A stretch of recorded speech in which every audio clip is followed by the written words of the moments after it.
흉신되는 거지 뭐. 그런 부분을 고려 안 할 수가 없죠 당연히. 수사 진행 상황이라는 걸. 예. 그러면 그게 사실 언론의 책임입니다. 맞아요. 이게 나는 기레기가 지금 여러분은 본격 KBS 소통 방송 댓글 읽어주는 기자들을 듣고 계십니다. 재밌게 잘 듣고 계신가요? 방송 잘 듣고 계시다면 좋아요와 구독 버튼 잊지 말고 눌러주세요. 자, 두 번째 기레기 판별기 시간입니다. 공장 바닥 뜯고 서버 은닉한 삼바 검찰 압수수색으로 확보. 삼성바이오로직스 얘기죠. 짧은 리포트로 어떤 내용인지 한번 알아보겠습니다. 삼성바이오로직스가 공장 바닥을 뜯어내고 그 자리에 회사 서버를 숨겨왔던 사실이 드러났습니다. 보도의 정세배 기자입니다. 삼성바이오로직스가 회계 처리 기준을 위반했다는 금융감독원의 특별 감리 결과가 나온 지난해 5월 전후 자회사인 바이오에피스뿐만 아니라 바이오로직스에서도 증거인멸이 진행됐습니다. 회사 서버를 통째로 드러낸 삼성바이오로직스는 서버 등 전산 자료를 회사 내에 숨겨뒀습니다. 공장 바닥을 뜯어내고 그 아래에 묻어놓은 겁니다. 삼성 측은 최근 검찰 수사가 급물살을 타자 숨겨왔던 서버를 훼손한 것으로 알려졌습니다. 증거인멸을 한 직원 A씨에 대해서는 구속영장이 청구됐습니다. A씨는 자신이 판단해 서버를 훼손했다고 진술한 것으로 전해졌습니다.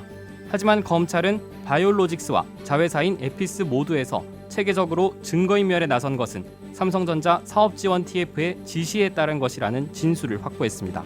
KBS 뉴스 정세배입니다.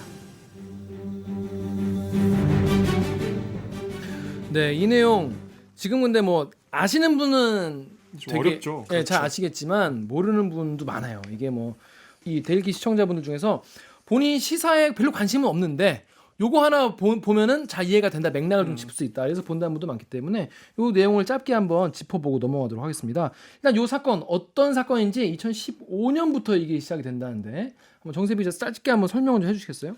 네, 방금 말씀하신 것처럼 이게 정말 이해하기가 어려워요. 그래서 제가 리포트를 할 때도 이걸 어떻게 전달해야 되나. 근데 이거를 설명을 안 하면 제 기사를 처음 보는 사람은 무슨 말인지 모른단 말이에요. 그래서 댓글 읽어주는 기사들이 필요하다. 보시겠죠? 네, 다 보시겠죠? 다 보고 제 기사를 보시겠죠, 앞으로. 지금 너무 알겠습니다. 전세상 텐션에 네. 알겠습니다. 그러면 네. 크게 설명해 드릴게요. 네. 아우. 잘 됐네, 오늘. 잘 나왔네. 잘 나와. 앞으로 매번 설명해 줄 필요가 없는 거잖아요, 그러면. 그렇죠. 기사에서. 이거 보면 되는 거야. 바로 들어갈게요. 앞으로 바로 기사에서. 들어가. 알겠습니다. 네.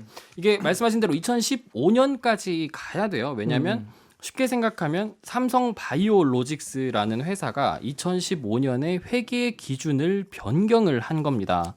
쉽게 생각하면 이때 회계 기준을 변경한 게 합법적이었냐 아니면 불법적이었냐 이거를 지금 따져야 하는 거거든요. 2015년에 삼성물산이랑 어디랑 합병을 하는 얘기였어요? 삼성물산과 제일모직 다들 들어보셨을 겁니다. 이 제일모직 두 회사가 합병을 했어요. 그게 2015년도 9월 1일자로 이제 확실히 통합 삼성물산이 출범을 하게 됩니다. 근데 회계 기준이 변경된 게 이 삼성바이오로직스 회계 기준 변경된 게 2015년 11월이에요. 그럼 무슨 상관이 있냐 이렇게 생각하실 수 있죠. 통합 삼성물산의 합병은 먼저 이루어졌고 회계 기준 변경은 뒤에 이루어졌는데 무슨 상관이 있냐. 이게 사실 지금 삼성 측이 계속해서 주장을 하고 있는 건데 삼성바이오로직스를 소유한 게 어디였냐. 바로 제일모직입니다. 이 제일모직이 삼성바이오로직스를 소유를 했는데 제일모직을 지분을 가장 많이 보유한 사람이 누구였냐. 바로 이 삼성전자 이재용 부회장이거든요. 이거를 생각해 보셔야 돼요. 두 회사가 합병을 합니다. 그러면 주식의 시장 가치대로 합병 비율을 정해요. 예를 들어서 5만 원짜리 회사가 있고 주당 가치가 10만 원짜리 회사가 있어요. 두 개를 같이 합치면 당연히 안 되겠죠. 10만 원짜리 회사에 두 주를 주고 그렇죠. 5만 원짜리 회사에 한 주를 주고 합병을 해야 된단 말이에요. 합병 비율이 되게 중요합니다. 자, 다시 한번 설명해 드릴게요. 제일모직이 소유한 게 삼성바이오로직스입니다. 쉽게 생각해 보세요. 삼성바이오로직스의 가치가 높아지면 뭐의 가치가 높아집니까? 제일 뭐지요? 제일모직의 가치가 높아져요. 그러면 누가 유리해요? JY. 한 단계만 강조할게요. 제일모직 주주가 유리하죠. 당연히 강 기자가 지금 말한 대로 이재용 부회장한테 유리합니다. 실제로 당시 합병 비율이 제일모직 쪽에 상당히 유리하게 됐다라고 계속 비판이 있었고 실제로 이제 박근혜 대통령 관련 그 국정농단 사건에서 이 부분이 국민연금 뭐 홍완선부터 시작해가지고 실제로 지금 실형 인정이 났어요. 그리고 이 엘리엇이라는 이제 국제 펀드가 이 부분을 좀 많이 반대를 했고 실제로 지난해 상설 중재재판소에 걸어가지고 지금 우리 정부랑 소송도 진행 중이에요. 엘리엇은 합병 비율이 과다하게 잘못됐다고 주장을 했는데 왜냐? 엘리엇은 삼성물산 지분을 다수 보유하고 있었거든요. 다시 말하면 제일모직 비중이 높게 잡히면 손해 보는 사람이 엘리엇이니까 이렇게 제기를 할 수 있는 겁니다. 삼성물산을 지배를 하고 싶은데 이재용이 통합 삼성물산이죠. 통합 그렇죠. 삼성물산에. 예. 거기에 이제 자신의 주식을 더 많이 부풀리기 위해서 삼성물산과 제일모직의 합병을 시도하는 것이죠. 자기가 제일모직 주식이 많으니까. 그렇죠. 예.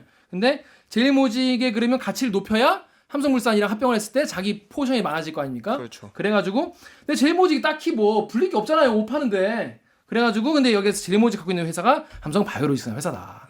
삼성바이오 이쪽은 뭔가 사람들이 잘 모르고 뭔가 가능성이 있다 이러면 막 주가 올라갈 수 있다 그러기 때문에 바이오 이쪽에다가 약간 이제 이쪽 주식을 올렸으면 좋겠다 이런 생각을 한 거예요. 지금 아주 좋은 포인트를 지금 김기화 기자가 짚어주셨는데 네. 이게 상장이 된 주식이면 뻥튀기를 할 수가 없어요. 그렇죠. 왜냐 이미 시장가가 나와 있고 거기다가 주식만 곱하면 되는 아주 간단한 산수로 가치가 나오거든요. 근데 비상장 주식은 가치를 평가하기가 적당한 기준이 없단 말이에요. 그렇죠. 당시에는 삼성 바이오로직스가 비상장 주식이었고 로직스의 자회사인 에피스도 비상장 주식이었습니다. 다시 말하면 가치 평가를 어떻게 하냐에 따라 다른데 이때 합병 직전에 이 삼성 바이오로직스와 삼성 바이오에피스가 아주 큰 가치가 있다. 쉽게 말하면 이렇게 평가를 해버린 거예요. 정말 6조가 넘는 가치가 있다. 이렇게 평가를 해버렸기 때문에 당연히 이 바이오로직스를 소유한 제일모직은 어떻게 되겠습니까? 엄청나게 가치가 자산 엄청나게 가치가 높아진 거예요. 그래서 실제로 그 합병 비율이 받아들여졌습니다. 결론만 말하면. 그래서 합병이 이루어졌어요. 끝났는데 여기서 문제가 터진 거예요. 콜옵션이라는 게 등장합니다. 콜옵션이 뭐냐? 쉽게 설명해 드릴게요. 주식을 살 권리인데 예를 들어서 지금 김기화 기자랑 제가 100만 원을 함께 내서 회사를 하나 차렸다고 생각을 해봅시다. 그 저는 반반 내고 싶죠. 50, 50. 근데 선배가 안 내신대. 그래서 제가 오케이 90 내겠다. 선배가 10 냈다. 그럼 비율을 그렇게 가져가겠죠. 근데 선배한테 권리를 주는 거예요. 나중에 요 회사의 가치가 올라갔을 때 선배는 그렇게 높아진 가격 말고 내가 선배 주당 2만 원에 나머지 40% 가져가게 해줄게. 이렇게 한 거예요. 그 권리가 콜옵션이에요. 콜옵션 나오면 이제 대부분 시청자분들이 여기서 막히는 부분이에요. 네, 맞아요. 맞습니다. 알아요. 네. 그러니까 콜옵션을 그냥 쉽게 얘기하면 빚이에요, 빚. 맞아요. 그러니까 부채. 정말 말씀입니다. 예. 바이오로직스랑 바이오젠이 공동 투자해서 에피스를 만들었잖아요. 지분 비율이 85대 15인가요? 대신에 콜옵션을 준다는 거는 준 입장에서 빚이 되는 거죠. 그죠. 살 권리를 주는 거니까. 근데 그 콜옵션을 몇 프로 줬냐면 49% 줬잖아요. 그렇죠. 저쪽에서 콜옵션을 행사한다는 거는 살 권리를 행사한다는 건데 그걸 행사해버리면 지분이 50% 가까이가 저쪽으로 넘어가게 되는 상황이었는데 그걸 숨긴 거지. 그렇죠. 그러니까 빚을 숨긴 거지. 네. 이 가치를 부풀리기 위해서. 맞죠? 그거를 맞습니다. 잘 네. 이해해 주셔야 될 것 같아요. 그러니까 콜옵션이라는 거를 이제 2015년에 합병이 이루어지고 난 시점. 그러니까 2015년 9월 1일 이후에 이거를 갑자기 숨길 수가 없게 돼 버린 거. 쉽게 말하면 내가 사실 나 빚이 있었다. 이거를 실토해야 되는데 그렇죠. 이미 저질러 버렸죠. 지금까지 2012년부터 계속 숨겨왔잖아요. 네네. 2012년부터 14년까지 숨겨왔는데 15년에 이게 공개가 드러난 거잖아요. 드러날 수밖에 그렇죠. 없었거든요. 네네. 근데 왜 그렇게 된 거죠? 무슨 계기로? 합병을 하니까 회계 처리를 삼성물산부터 그 자회사인 삼성바이오로직스, 에피스 다 해야 되는데 이제 이 순간에는 이 콜옵션이란 게 있었다는 걸 숨길 수가 없게 된 거예요. 내가 5조가 있다고 쳐요. 정말 간단하게. 알고 보니 이게 2조가 빚이었어. 그럼 내 자산은 얼마가 되는 거예요? 3조죠. 근데 나 이미 5조 있다고 하고 합병을 했잖아요. 그렇죠. 그러면 요거를 콜옵션을 공개를 이제 안 할 수는 없는데 어떻게 처리할 것인가가 문제가 된 거죠, 이제. 근데 문제는 그거를 2014년부터 원래 이제 여기에 회계 장부를 감사를 맡았던 삼성 KPMG가 이거를 그동안은 우리는 이미 알고 있었고 이 안 상태에서 이걸 진행했다라고 지금까지 삼성바이오로직스가 이거 말을 맞춰왔는데 최근에 이거를 사실은 우리도 최근에 알았어요. 이렇게 이게 말이 지금 엇나가기 시작한 거 아니에요? 검찰 수사를 통해서. 그죠? 맞습니다. 과거에는 이 계속 삼성바이오로직스를 평가했던 그런 회계법인들이 알고 있었는데 평가가 불가능했다 이런 말을 해요. 그럼 삼성 입장에서는 왜 2015년에 이거를 공개할 수밖에 없냐 이렇게 물으셨잖아요. 이제서야 평가가 가능해졌다 이렇게 주장한 거예요. 근데 그때 왜 가치를 평가하게 됐냐면 합병을 하려다 보니까. 맞습니다. 네. 합병을 왜 했냐? 이제 이재용 씨가 삼성의 승계 구조, 자기가 이제 삼성 그룹을 다 가져가야 되는데 자기가 갖고 있는 건 제일모직밖에 없으니까 이거를 부풀려다 보니까 이제 억지로 그렇게 하게 됐다. 이게 이제 검찰이 보고 있는 거죠. 그렇게. 그렇죠. 그런 의혹이 제기가 되고 있는 거죠. 근데 그걸 이제 뭐 눈 감아주고 이런 걸 통해 가지고 이제 국민연금도 들어가고 그 이제 VIP라는 것도 나오고 그게 이제 박근혜 전 대통령이고 그래가지고 이제 국정농단도 되고 막 말 사주고 막 그런 거 아닙니까? 이 개판한 게 다 이거에서 시작된 거예요. 그 엄청난 막장 드라마의 시작이 이거였을 수도 있다는 생각이 들어가지고. 자, 그래서 댓글 하나 읽고 시작하겠습니다. 우리 트위터 이원구님 댓글 우리 정유열 기자가 한번 읽어주세요. 자, 트위터 이원구님이 회계사들이 삼성바이오 문제를 인식하고 있었다고 검찰에 진술해서 삼성바이오는 회계사들의 판단을 근거로 분식 회계가 아니라는 주장을 해왔는데 그 전제가 무너졌네. 자, 이제 뭔 개소리를 할라나. 삼성바이오가 이 콜옵션을 갖고 있었다는 그 문제를 인식하고 있었다. 그 말씀이구나. 예, 그 말인 것 같아요. 근데 그래서 삼성바이오는 회계사들이 저렇게 판단해줬지 않냐. 그러니까 분식회계가 아니다. 왜 회계법인에서 그렇지. 콜옵션 가치 평가할 수 없다 해서 내가 평가를 안 했는데 내가 뭔 잘못이냐. 요건데 이게 최근 뒤집혔죠. 검찰 조사에서. 압수수색으로 그 뒤집힌 거죠? 압수수색을 했고 그래서 당연히 그때 회계 담당자들을 소환을 해서 하다 보니까 실토를 한 거죠. 회계 담당자들이 사실 몰랐다. 그 전까지 콜옵션이 있는 줄 몰랐다. 근데 2015년 9월에 갑자기 삼성이 야 우리 콜옵션 있다. 알아서 논리를 짜와라. 요렇게 얘기를 했다고 실토를 한 거예요. 네. 우리가 삼성이 평가해준 게 갖고 아니다. 있는 굉장히 중요한 논리 중에 한 축이 무너진 거네요.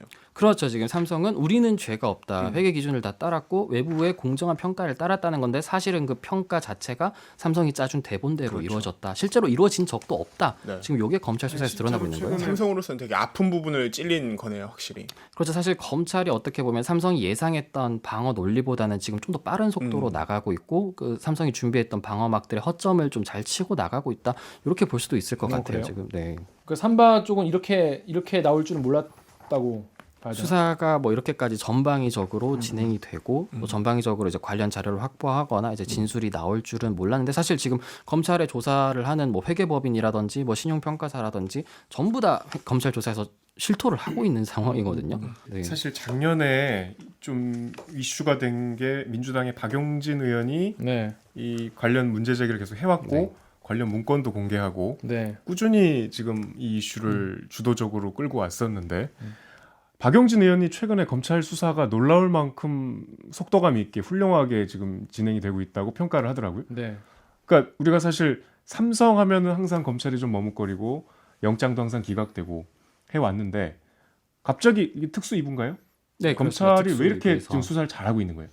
수사가 시작된 것 자체는 꽤 시간이 이미 한 반년 정도 그렇죠. 됐어요. 지난해 말부터 11월에 고발이 됐고 12월에 전방위 압수수색을 들어갔거든요. 네. 그러니까 관련 자료를 확보한 지 이제 5달째가 좀 되는데 그 사이에 좀 조용했던 거는 여러 가지 이유가 있는데 두 가지 정도로 좁혀보시면 될 것 같아요. 첫째는 이 수사를 하는 3차장 산하에서 사법농단 사건도 같이 맞아요. 수사를 합니다. 아. 이게 3월 초에 마무리가 됐어요. 네. 예, 그러다 보니까 두 번째로 요거 같은 경우에는 어떻게 보면 확인해야 될 자료가 너무 많습니다. 회계 기록이 있고 관련 압수수색 기록도 상당히 방대하기 때문에 실시간으로 누구를 부르고 이렇기보다는 어느 정도는 자료를 압수수색 자료를 바탕으로 자료 정리를 하고 논리를 정돈을 하고 본격적으로 이제 관계자들을 좀 소환을 해서 좀 맞춰보고 또 거기서 허점이 나오면 오늘처럼 압수수색을 들어가고 뭐 그런 상황이라고 보시면 될 것 같아요. 그러니까 이제 왜 지금까지 조용하다가 갑자기 난리냐 이런 댓글도 많았어요.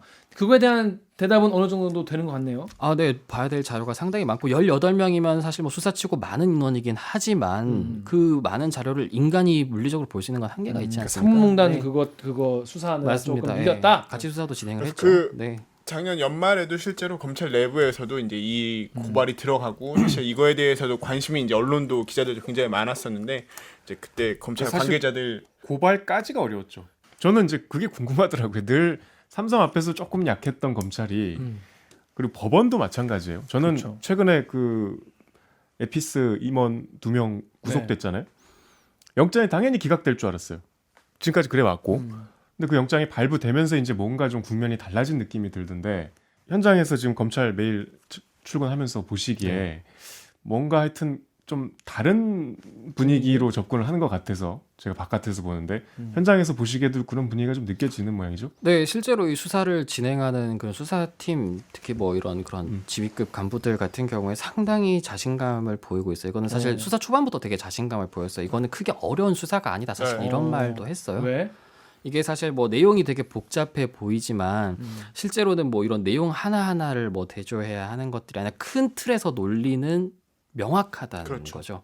연말에 이거에 대해서 이제 많은 질의가 있었어요. 실제로 그 내부에서도 기자들 좀 궁금해했고, 근데 그때 당시 이제 검찰 관계자 말로는 자기네들의 이제 그 말한 것처럼 확실한 논리는 있다 우리 내부적으로. 근데 다만 두 개의 너무 큰 소위 말해 적을 한 번에 상대하다 보면 둘 다 놓칠 수 있다는 거죠. 그러니까 이거에 대해서 확실하게 마무리를 하고 그다음에 이것도 또한 그만큼 충분히 공력을 쏟아야 할 어떻게 보면은 사건과 상대이기 때문에 그렇기 때문에 이게 조금 시간이 딜레이 되는 거지 일부러 우리가 어떻게 일부러 이렇게 뭉개는 건 아니다. 그런 건 아니다 했고. 아니 그러니까 중차대한 거래에서 빚을 숨겼다는 거는 사실 뭐 숨길 수가 법리 없는. 적용을 그렇죠. 크게 고민할 사안은 아니잖아요. 그렇죠, 그렇죠. 근데 이제 어쨌든 검찰의 의지의 문제였다고 저는 생각을 하는데 좀 의외로 속도감 있게 진행이 된다는 게 신기해서. 자, 그런데 놀라운 증거입니다. 근데 오늘 정세회 기자 리포트에 보면 앵커멘트에 내 앵커멘트가 재밌게 썼더라고. 삼성은 역시 증거인멸도 삼성 클래스로 한다고. 증거인멸도 삼성이 하면 다른 걸까요? 아, 그렇죠. 첫 문장을 네, 삼성은 증거인멸도 다르다. 네. 역시 삼성이다. 이런 기업은 뭘 해도 다르다. 1등 기업은 역시 증거인멸도. 세계 초인류. 이게 뭐가 1등이야 이게 일단 파묻은 게 왜 뭐가 생각을 1등이야. 못했을까? 그러니까 우리 강병수 기자가 여기 네. 3번 댓글 읽어주세요. 네, 트위터에 월드플랜스님께서 남겨주신 댓글입니다.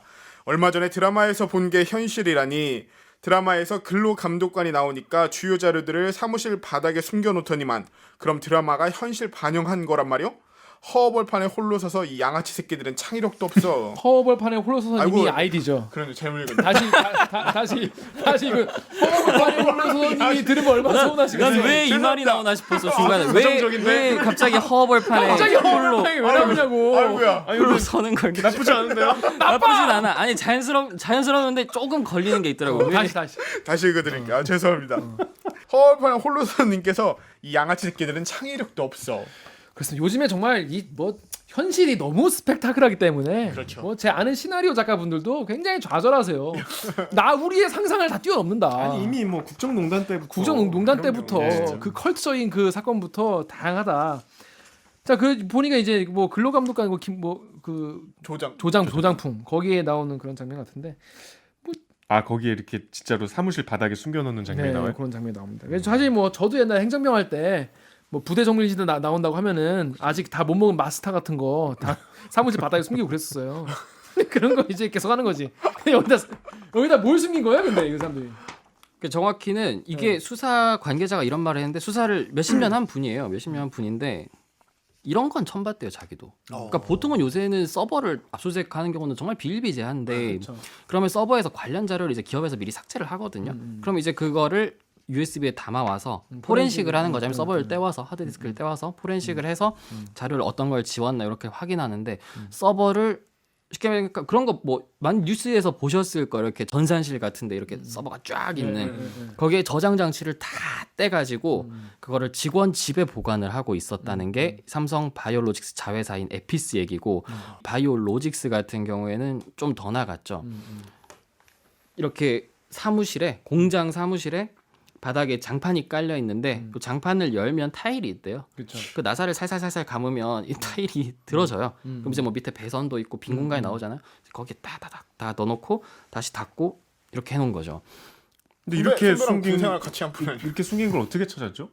이거 같은 경우에는 사실 이제 검찰이 뭐 내부에서 이제 관련자들의 증언을 확보하지 않고서는 사실 그 생산 공장이라는 게 엄청나게 그렇구나. 방대한 규모인데 거기서 딱 검찰이 가서 그걸 다 까볼 수는 없거든요. 딱 가자마자 여기를 열어서 서버를 찾는 거는 사실 뭐 내부 관계자의 증언 이걸 검찰 조사에서 진술을 했다고 봐야죠. 예, 실제로 검찰도 그렇게 얘기를 하고 있고요. 바이오 에피스 직원들 이제 뭐 그때 상무급, 부장급 네. 구속됐잖아요. 네. 그리고 뭐 팀장급도 체포가 됐다가 풀려났고 네네. 자회사의 자회사잖아요. 그렇죠. 그러니까 이게 참 뭐랄까 우리가 기사에서 읽는 이런 뭔가 거대한 이 무슨 금융 비리의 이 몸통이라기보다는 정말 평범한 회사원들일 텐데 이렇게 동원이 돼서 막 사법 처리가 지금 되고 있고 앞으로도 이제 더 많이 되겠죠.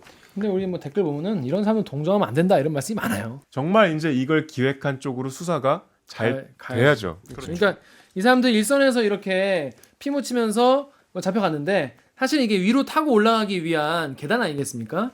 이걸 탄탄하게 수사를 해가지고 빨리 위로 쭉쭉쭉 가야 될 것 같습니다. 실제로 검찰도 그 얘기를 해요. 여기 나온 상무가 계속 나오잖아요. 이제 증거인멸을 네. 지시하고 상무도 시켜서 한 건데 상무가 뭔 죄가 있냐 이렇게 검찰 수사팀이 얘기해요. 이 말인즉슨 그 위에 최종 지시한 사람을 치고 나가겠다는 내용이. 그러면 좀 사실 담겨 있는 검찰의 거죠. 수사 네. 의지를 좀 밝히는 그런 거네요. 아 그럼요. 왜 자꾸 상무에 뭐 집착하냐. 뭐 이 상무가 당연히 주도했겠냐. 실제 저희가 취재해봐도 삼성 미래전략실이 2017년 2월에 해체가 됩니다. 네. 해체가 되고 전 3개의 TF로 쪼개져요. 그 중에 하나가 삼성전자 사업지원 TF인데 사실상 미래전략실 후신이에요. 근데 사람들은 같은 사람들이죠. 조직 그럼요. 이름만 그럼요. 많이 바뀌고. 넘겨받았죠. 문제는 아까 말씀하신 거 기억하려나 모르겠는데 삼성 바이오로직스는 전자 산하에 있지 않습니다. 어디 산하에 있어요? 물산 산하에 있어요. 물산에도 지원 TF가 있거든요. 근데 왜 전자에서 나오냐 이 말이에요. 쉽게 말하면 저희 보도국에서 뭐 문제가 생겼는데 예능국에서 나와서 뭐 검열을 하는 상황이 된 거예요. 납득이 안 되는 상황인 거잖아요. 아무튼 삼성전자의 그 사업지원 TF의 백모 상무라는 분이 지금 계속 이제 현장에 나가서 그래서 증거 인멸을 좀 직접 지시를 한 그렇게 얘기가 나오는데 이분조차도 사실 그 지원 TF에서는 지시할 수 있는 급이 아니에요. 그렇기 때문에 검찰도 당연히 그 위를 겨냥하겠다는 건 뭐 공공연하게 밝히고 있는 내용입니다. 아니 근데 정 기자 좀 위험한 게 그러면 이제 검찰이 윗선까지 갈 거라고 좀 확신을 하고 계신 거예요? 뭐 저는 뭐 확신은 할 수 너무 좀 있습니다. 검찰 취재하면서 좀 검찰의 감정이 더 거 아니야? 만약에 또 윗선까지 못 가면 그때는 저희가 비판할 여지가 그렇죠. 근데 생기는 거죠. 당연히 이거를 상무선에서 그것도 다른 회사에 가서 지시했다? 말이 안 되죠. 그건 진짜 말이 안 되는 생각해보니까 삼성전자 자발적으로. 근데 물론 그렇게 본인은 그렇게 말해요. 도와달라 해서 내가 개인적으로 가서 도와줬다. 그러니까 뭐 진술은 백모 그렇게 했다고 상무가. 하더라고요. 네네. 본인이 내가 그냥 내가 개인적으로 했다. 미래전략실에서 상무면 군대로 치면 뭐 육본에서는 뭐 별 하나 달면은 막 마대자루 한다고 비슷한 거예요.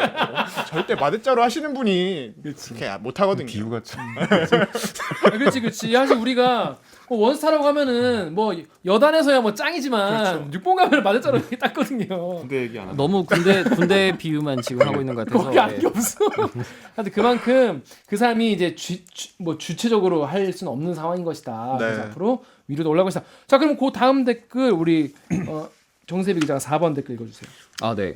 파이팅맨이란 분이 달아주신 댓글인데 읽어보겠습니다. 백날 의혹이랑 증거 뒤밀어봐야 샘숭이 처벌받는 날이 오긴 올까 모르겠네. 발음 좋네. 예전에 이재용 잠깐 잡혀간 것도 따지고 보면 최순실 게이트의 국민적 분노가 최고조라 어쩔 수 없었던 거 아닌가. 그때도 결국 집유라는 전형적인 재벌 석방 테크로 갔으니. 네, 그러니까 이제 이런 생각이 많아요. 이게 결국 그래서 뭐 이재용 뭐 건들기나 하겠냐 이게 검찰이. 이게 지금 이재용까지 가려면 어떤 고리고리가 지금 남아 있어요? 제일 중요한 게 승계 작업이라는 게 당시에 존재를 했는지를 밝혀야 돼요. 근데 그 당시에는 뭐 승계가 뭐 사안도 없었으니까 청탁도 없었다 이런 식으로 해가지고 그냥 승계 작업 자체가 없다는 식으로 재판부가 해버렸잖아요. 그게 이재용 부회장에 대한 2심 재판부의 결론이었고 결과적으로 이재용 부회장이 지금 집행유예로 풀려나게 된 거거든요. 그런데 지금 당시에는 드러나지 않았던 지금 정황이 계속해서 네. 드러나고 있잖아요. 지금 이렇게 분식회계 의혹이라고 표현할게요. 전 일단 뭐 최종 수사 네. 결과가 나온 게 아니니까 분식회계 의혹을 받는 이유가 왜 그럼 이렇게 분식회계를 하면서까지 합병을 했었어야만 했나. 결국 이재용 회장의 승계 작업의 일환이었다. 요렇게 된다면 당시에 승계 작업이란 게 존재하지 않았다는 그 2심 판단이 지금 대법에서 뒤집힐 가능성이 충분히 있는 거죠. 아니, 오늘 박용진 의원이 그래서 이제 대법원 판단을 이 검찰 삼바 수사 이후로 미뤄야 된다. 뭐 이렇게 좀 강하게 오늘 얘기를 했는데 그렇게 될 수 있나요? 네, 뭐 일단은 이번 달 23일에 대법원 속행기일이 잡혔어요. 사실 뭐 기자들 사이에서는 이번 달에 좀 선고를 할 수 있다는 얘기가 계속 돌았었는데 그 얘기가 사실 4월부터 돌았어요. 4월에는 이번 달에 할 것이다. 5월에는 이번엔 한다. 근데 일단 6월로 밀렸거든요. 네. 그럼 또 지금 얘기하는 거는 6월엔 하겠지인데 사실 삼바 수사가 그때까지 마무리될지는 뭐 속단할 수는 없습니다. 뭐 수사 진행 상황에 뭐 변수가 워낙 많으니까요. 하지만 뭐 방금 말씀하신 대로 박용진 의원 말씀대로 수사가 어느 정도 마무리되는 시점에 이 대법원 판결이 내려질 가능성은 좀 있는 것 같아요. 아직 아예 없다, 뭐 아니면 가능성 높다, 낮다를 좀 판단하기 좀 이른 시점 같습니다. 그러니까 대법이 그렇게 이런 뭐랄까 수사 상황을 감안해서 선고를 좀 미루는 경우도 있긴 있는 거죠. 특히 이거 같은 경우에는 아예 별건이라고 보기에는 너무 밀접한 연관성이 있고 오히려 대법원 입장에서도 수사가 한창 진행 중인 상황인데 냅다 뭐 결론을 내렸어요. 근데 알고 보니까 수사가 너무 잘 돼가지고 뭐 이거는 빼도 박도 못하게 나와. 이러면 어떻게 되겠습니까? 흉심되는 거죠. 뭐. 그런 부분을 고려 안 할 수가 없죠, 당연히. 수사 진행 상황이라는 걸. 예. 그러면 뭐 대법관 분들이 그건 아니죠. 병신 아닌데. 얘기를 해야 돼. 대법관도 이걸 들을 수 있어요. 요새 전직 대법관 유튜브 하시는 분. 그러니까 들으시 조심하셔야 해요. 아니 무시하는 게 아니라 이렇게 하면은 병신처럼 될 수 있다는 거죠. 될 수 있다. 될 수 우리 있다. 사회 언론 될지도 지금 모른다. 이제 걱정된다. 내가. 아, 그럼요. 그렇게 안 되도록 해야 된다. 뭐 저희 방송 보시고 대충 뭐 상황이 판이 좀 이해가 되셨는지 모르겠어요. 자 마지막 댓글로 제가 읽어보겠습니다. 또 우리 또 이 언론이 또 이 관련 기사를 또 재밌게 보도를 많이 하셨더라고요. 그거 한번 읽어볼게요. 삼바 분식회계 의혹 결정적 증거인 회사 공용 서버 직원 집 은닉. 이건 전대미문의 사건이다. 그죠? 그런데 당연히 언론들은 신문 1면이나 대서특필을 했는데 심지어 중앙일보도 보도를 했다. 하지만 조선과 동아는 침묵했다. 그중에서도 동아일보는 보도 대신 삼성 전면 광고를 실었더란다. 그래, 기레기란 이런 것이다. 자, 그래서 전 그전에 몰랐거든요. 이 댓글을 보고 한번 찾아봤어요. 진짜 없어. 그래요. 이 날짜. 이 날짜 이 보도가 없어. 타사에는 다 있는데 동아일보랑 조선일보는 보도가 아예 없어.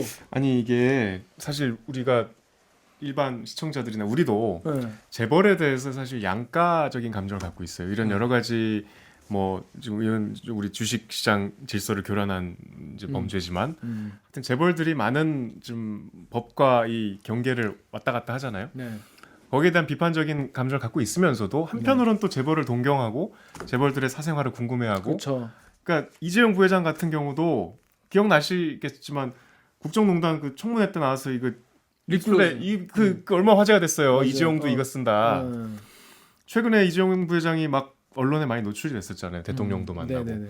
뭔가 이렇게 좀 실현을 당하는 왕자님 같은 동정심도 갖고 계신 분들도 계시고 그렇더라고요. 그게 사실 언론의 책임입니다. 맞아요. 이게 이 지금 좀 정세배 기자가 지금까지 쭉 복잡하게 설명한 이 상당히 이거 삼성 같은 글로벌 기업에서 우리나라 제일 굴지의 대기업에서 정말 이런 죄질이 그 승계 작업을 위해서 이거 정말 죄질이 나쁜 사기를 치고 사안이거든요. 사기를 사기도 아주 그 좀 비열한 사기 비열한 사기를 또 소액 주주들에게 피해를 그렇죠. 입히면서 예. 이재용 부회장의 승계를 그렇죠. 위해서. 승계를 위해서 근데 이게 사실 국민연금까지 까먹고 기사도 그렇죠. 좀 어렵고 따라가기가 어쨌든 그렇지만 언론이 이 사안의 중대성을 판단한다면 사실 우리 뉴스도 그래요. 이 좀 비중 그러니까 정세배 기자 오늘 리포트도 그다지 앞에 나가지 않았었어요. 아, 그럼요. 네. 몇 번째 나왔어? 그 가운데에서 좀 뒤쪽이라고 보시면 돼요. 아 그래? 예. 그러니까 강하게 얘기를 했어야지. 탑으로 해주십시오. 아, 제가 그럴 정신이 없어가지고. 오늘 탑이 뭐였어? 오늘 탑이 네. 삼기 신도시. 아 중요하네. 중요하지. 중요하지. 야 중요하다. 중요하네요. 오늘은 판단이 중요하긴 맞았어요. 하다. 네, 맞았어요. 아니, 근데 중요하긴 하여튼 네. 하다. 이게 굉장히 언론에서 사안의 중대성에 비해서는 좀 소홀히 다루고 있는 측면이 분명히 있기 때문에 맞아요. 특히 이제 우리가 지면에서 보기가 어렵죠. 이게. 네. 근데 사실 이거는 매일매일 짧은 리포트에 담기가 어려운 내용이란 말이에요. 그러니까 신문에서 맥락 설명을 좀 더 지면에서 풍부하게 해줄 수 있는 사안이고 그래야만 되는데 지금 지면에서 굉장히 이거를 사안에 비해서는 놀랄 만큼 소홀하게 다루고 있기 때문에 자꾸 이렇게 지금 이 좌파 정권이 굴지의 대기업을 괴롭히는 것처럼 보이잖아요. 그렇죠. 네. 그러니까 이게 굉장히 이제 언론의 역할을 방기하고 있는 거죠. 그래서 얼마나 방기했는지 제가 한번 동아일보를 봤는데 뭐 본인들은 방기 아니라고 생각할 수 있어요. 그 대부분 내용이 이제 북한 무력 시위로 이제 대부분 앞쪽이 다 도배가 됐고 뒤쪽에는 이제 갤럭시 S10 효과로 중국의 스마트폰 점유율을 삼성이 1%나 회복했다. 이런 기사가 하나 실렸어요. 그리고 제 마지막 장에는 전면 광고로 이제 삼성 에어컨 광고가 전면 광고로 붙어 있더라고요. 에어컨 광고가. 네, 전면 광고. 그래서 뭔가 되게 완결적이다, 뭔가 완성미가 있구나 이런 느낌이 들었어요. 근데 뭐 우리는 또 얼마나 잘했나 모르겠어요. 정 기자 앞으로 이 우리 삼성 바이오 에피스 관련 진행 사항이나 아니면 뭐 단독 보도나 이런 걸 앞으로 좀 저 궁금한 거 있어요. 네, 좀 궁금한 거. 최근에 이 사안에 대해서 YTN이 자꾸 단독을 쏟아내고 있던데 맞아요. 특별한 이유가 있나요? 뭐 그 부분에 대해서는 뭐 저희가 왜 못하는 거야? 자고 있는 단독을. 제가 정말 아프게 아까도 욕 먹고 왔는데 선배까지 여기서 이러면 내일 또 욕 욕 먹고 먹어야 왔어요? 되고 예. 아니 그러니까 네. 검찰이 정말 이 의지를 끝까지 갖고 가느냐를 감시해야 될 것 같아. 정말 맞는 수사 말씀이에요. 속보도 네네. 물론 중요하지만 네네. 그거를 평가할 수 있어야 될 것 같아. 네, 여기까지 보신 분들에게 마지막 간략하게 정리를 해드리자면 요 사안은 이재용 삼성전자 부회장이 자신이 삼성그룹에서 갖고 있는 포션을 늘리기 위해서 다른 엉뚱한 회사의 가치를 높이려다가 사기를 치다가 걸린 이런 사건입니다. 사기를 치다. 그래가지고 요게 실제로 이재용 부회장이 사기를 쳤는가, 그걸 이재용 회장이 지시했는가, 요거를 밝혀내는 게 지금 검찰의 가장 중요한 역할입니다. 근데 그 지금까지 요 밑에까지 수사는 잘 되고 있어요. 지금까지는 그죠? 근데 이재용 회장이 좀 이따 이제 대법원 이제 판결이 좀 남아 있는데 요 수사 결과에 따라서 요게 좀 밀려가지고 이 그 집유로 떨어졌던 게 바뀔 수도 있고, 그냥 아니면은 위안부에 넘어갈 수도 있고 그런. 뭐 사실 일단은 삼성 측에서는 뭐 계속 그럴 만한 사유가 있었고 그러니까 뭔데 그게? 그러니까 삼성이 주장하는 거는 네. 당시에 이렇게 기업 가치가 커질 수밖에 없었던 게 바이오 에피스가 뭘 하는 회사냐면 바이오 시밀러라고 쉽게 말하면 복제약, 특허가 만료된 복제약을 생산하는 곳인데 때마침 2015년 말에 2개 성공했다는 거예요. 이게 뭐 국내, 유럽 판매 권고 승인을 받았기 때문에 야 미국 2000 FDA 승인도 받았죠. 맞습니다. 그러다 보니까 2016년이 돼서 이걸 생산하게 되면 이 회사 이제 이렇게 커진다. 뭐 앞으로 계속 약을 개발할 거니까 그러면 회사 가치가 이만큼인데 자 회사 가치가 이만큼이 됐어. 그러면 바이오젠이 당연히 콜옵션을 행사하지 않겠냐? 왜? 회사 가치가 그전에 요만하다가 이제는 이렇게 됐는데 내가 주식을 살 수 있는 건 요 정도야. 당연히 사지. 이만큼이 남는 장사인데 이렇게 설명을 하고 있어요. 그렇기 때문에 어쩔 수 없다는 논리가 아직까지는 삼성 측이 유지를 하고 있습니다. 그러니까 삼성의 논리는 이게 비상장이고 주주도 다 우리 대기업들이 소위 얘기하는. 근데 이 바이오 에피스가 결국은 삼성물산하고 제일모직하고 이렇게 다 이어지는 지배구조를 갖고 있기 때문에 삼성물산 제일모직의 주주들한테 영향을 미치잖아요. 그럼요. 네. 그러니까 이게 저 같은 그냥 기자가 봐도 말이 안 되는 얘기들을 지금 하고 있는 거 아닙니까? 그럼 검찰 수사를 제대로 해야겠죠. 그럼요. 네. 그렇습니다. 그래서 앞으로 검찰 수사를 잘 지켜보고 취재를 해서 보도를 해주기 잘 바랍니다. 지켜보고 꾸준히. 결론이 나올 때 한 번 더 불러주시면 그때 뭐 한번 또 시원하게 안 불러주실 것 같아 지금 표정이. 아니 그게 아니라 나는 그런 거지. 표정이 너무 결론 안 좋은데. 나오고 네. 부르는 거 말고 네. 그 전에 뭐 하나 합시다. 아 결론에 가까운 특정을 해서 그 전에 아. 뭐 특정 하나 합시다. 아. 이재용 소환 임박 이런 거. 그런 거 하나 합시다. 네. 오케이? 알겠습니다. 오케이. 자 그러면 오늘 방송도 참여 방법 알려드리면서 마무리하겠습니다. 기자님들. 자, 보도를 이렇게 하니까 댓글이 이렇게 달리죠. 네. 엉망진창 뉴스 보도에 터진 속을 달래드립니다. 댓글 읽어주는 기자들은 매주 목요일과 금요일 유튜브, 팟빵, 아이튠즈, 파티, 네이버 오디오 클립, KBS 라디오의 콩의 팟캐스트를 통해 업로드됩니다. 매주 일요일 오후 5시 5분 KBS 일라디오에서는 이 착한 맛을 자랑하는 방송용 대들기도 만나실 수 있습니다. 저 정세배 기자처럼 이 스튜디오에 소환하고 싶은 기자가 있으시다고요? 방송 관련 의견은 인스타그램, 유튜브, 팟빵 계정에 댓글을 남겨주세요. 잠시만요. 뭐 잊으신 거 없으세요? 탁하고 튕긴 손가락에 사라질지도 모르는 대들기가 다음 주에도 살아남을 수 있도록 좋아요와 구독 버튼도 잊지 말고 눌러주세요. 누르셨어요? 누르신 여러분 3만만큼 사랑합니다. 다 같이 외쳐볼까요? KBS 뉴스 자서 또 만나요. 꼭. 고생하셨습니다. 고생하셨습니다. 고생하셨습니다.